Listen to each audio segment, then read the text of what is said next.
श्रावणी के चैनल पर आप सबका हार्दिक स्वागत है। सोनल की भाभी सोनल को 4 बार फोन कर चुकी थी, पर सोनल फोन ही रिसीव नहीं कर रही थी।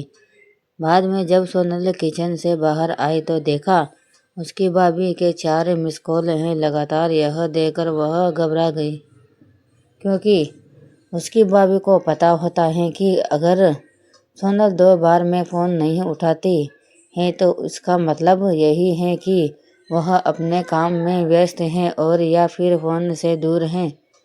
अब सोनल का मन घबरा रहा था, क्योंकि भाभी के 4 फ़ोन लगातार आने से उसे टेंशन हो गई थी, क्योंकि सोनल की मम्मी की तबीयत इन दिनों ठीक नहीं चल रही थी। अभी 2 दिन पहले ही सोनल अपनी मम्मी से मायके में मिलकर आई थी। फिर भी सोनल ने हिम्मत करते हुए अपने भाभी को फ़ोन लगाया, और फ़ोन जैसे ही भाभी ने उठाया तो सोनल को रोते हुए कहा, दीदी मम्मी जी हमें छोड़कर चली गई हैं। रात को अच्छे से सोई थी। सुबह आपके भैया और मैंने खूब उठाने की कोशिश की, पर वह नहीं उठी। तब हमने डॉक्टर साहब को बुलाया। फिर उन्होंने बताया कि मम्मी जी अब नहीं रही। दीदी आप जल्दी से घर आ जाओ।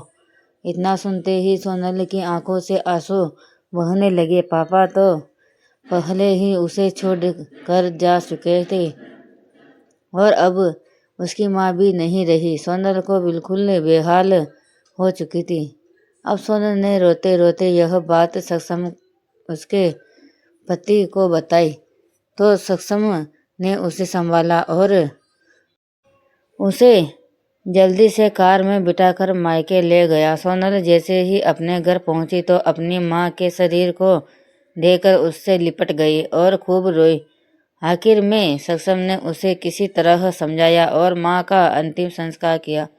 सारे विधि विधान होने के बाद भी सोनल की रुलाई रुकी नहीं रही थी। उसे माँ की बहुत याद आ रही थी। तब सोनल की मौसी ने उसके आंसू पोंछे और उसे संभाला और कहा, सोनल बेटा ऐसे दुखी मत हो।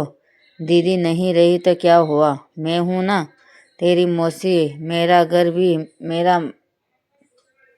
तेरा मायका है। तेरा जब मन करे तब आ जाना अपनी मौसी के पास।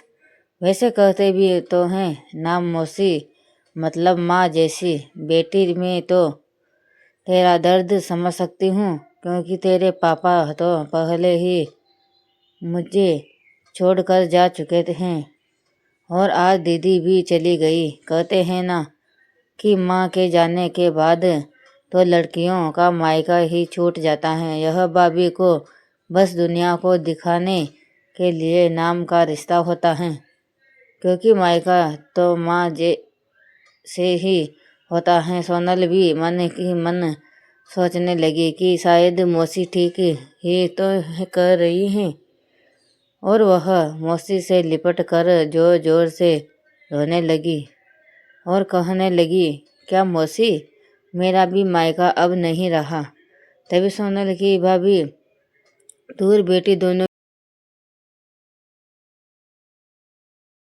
सोनल को चुप कराया और फिर उसे दिलासा दी। फिर भाभी ने मौसी से कहा कि मौसी जी आपने ऐसे कैसे कह दिया कि मायका केवल माँ से ही होता है।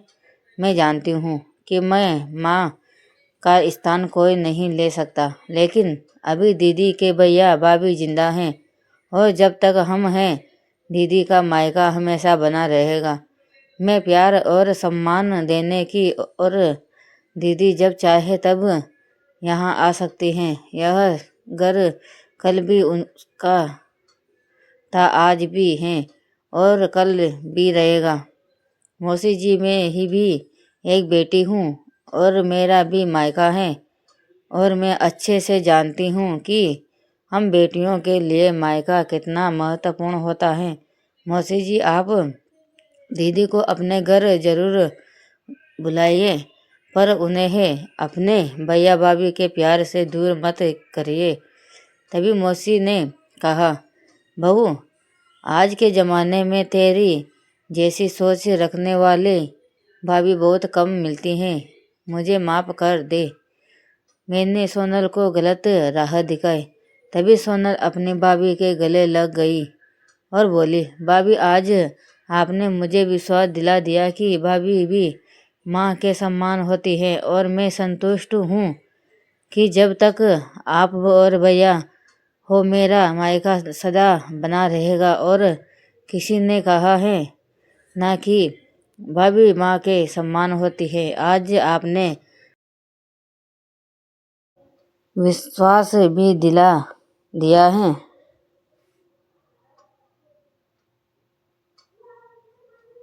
आप कहानी पसंद आए तो लाइक सब्सक्राइब करना ना भूलिए।